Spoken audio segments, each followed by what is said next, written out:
Hey everybody, Michael here. Welcome to the YouTube channel for the global documentary series about urbanism, the life-sized city. Today I want to show you an excerpt from the Season 3 episode from Taipei.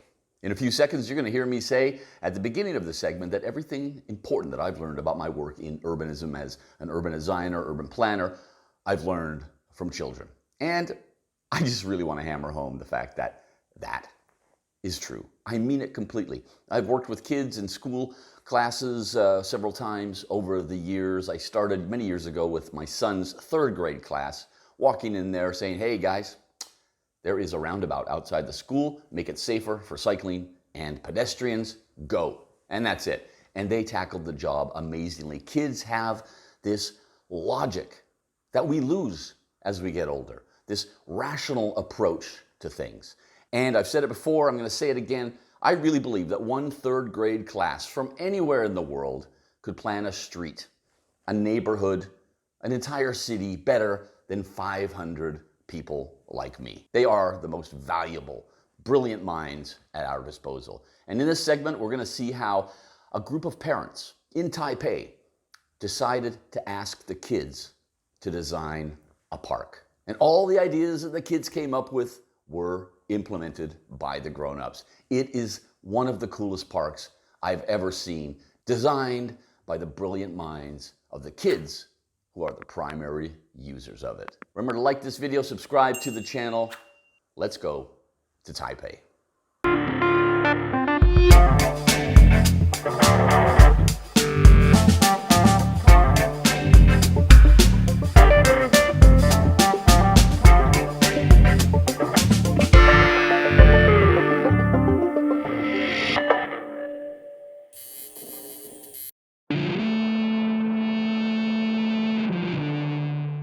Almost every important thing I have learned in my work in urbanism, I've learned from children.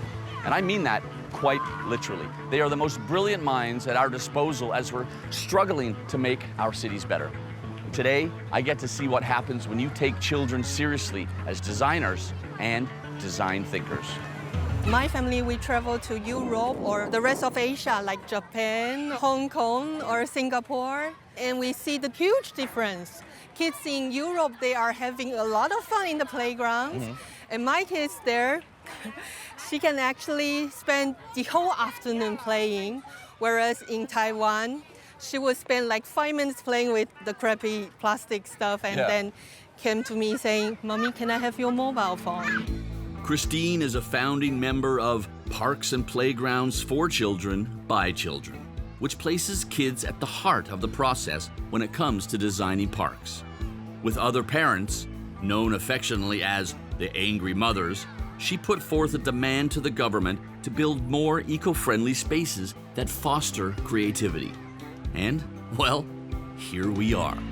At the beginning, those officials were like, but mothers, you should go home and cook for your kids, or you don't understand the national standard for playgrounds. Maybe you should study more and we can have this conversation. Then we go home and read everything about playground safety standards or designs or child-friendly cities. And we Angry Mothers, as they call us, became the experts of children's needs, and we are translating children's needs into understandable stuff to the government officials. Children often pitch in their ideas, but in this park, they were the main consultants in the design process from start to finish. During Phase 1, about 60 kids submitted their designs using different materials. Once designs were selected, workshops were held on site. Kids would play with tiles, wood, or cardboard, so designers could see how they were using them. They would then present the results to the parents for their input. Phase 2 took about 10 months, involving the kids in the actual construction.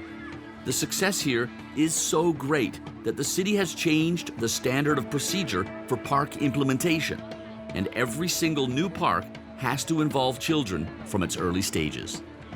Sensory walls in the tunnel, they're done by the kids participants. So these are all kids' designs? Yeah. The boring ones, not the interesting. That's the interesting. The boring designs weren't done by kids. Anything interesting, the kids did it. Yeah. This is called the garden sand pit, the official name.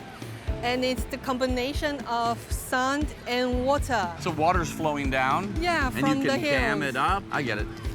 I get it so much that I literally still do this. I'm 51. I'm gonna be here all week, basically. This is actually for wheelchair users. Oh, they can like slide in under there and play. I see a warning sign already. This is like everyone in this country was really cautious because they don't want their kids to be hurt or they don't want their kids to have any accidents. Like they bubble wrap their children even in the playground.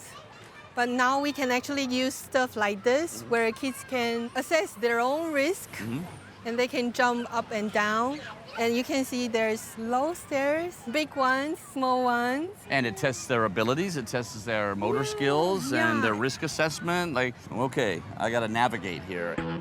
Through PPCC, nearly 50 parks in Taipei and another 50 or so in New Taipei City, the municipalities surrounding Taipei, were either restored or built with family participation. And while they're fantastic spaces, they're nonetheless confined to a specific designated area.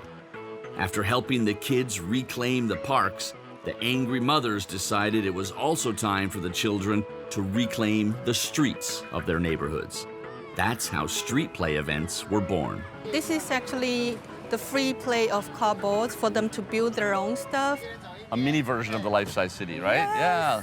That's so cool. They build houses and streets in a way, right? Yes. Yeah. There's like no limits there. That's just everybody get it. What is it just paint?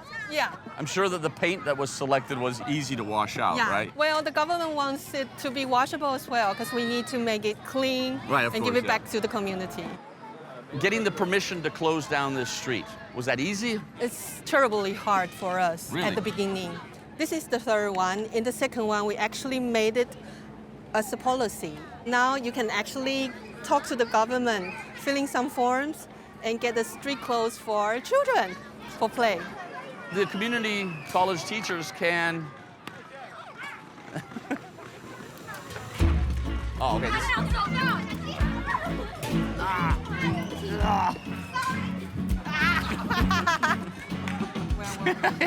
It's trying to remember your question now because there's just stuff going on all over the place and you want to play basically, you know? Yeah. The elder citizens are here and the younger citizens are here and they can play with each other. And play is the element for people to connect with each other freely and happily. There are countless tools that we can use to make our cities better. There are brilliant minds to work with, like kids. But man, don't mess with the greatest force in the last century of urbanism, angry mothers. Okay, go! 1、2、3。台湾带你一起上街玩。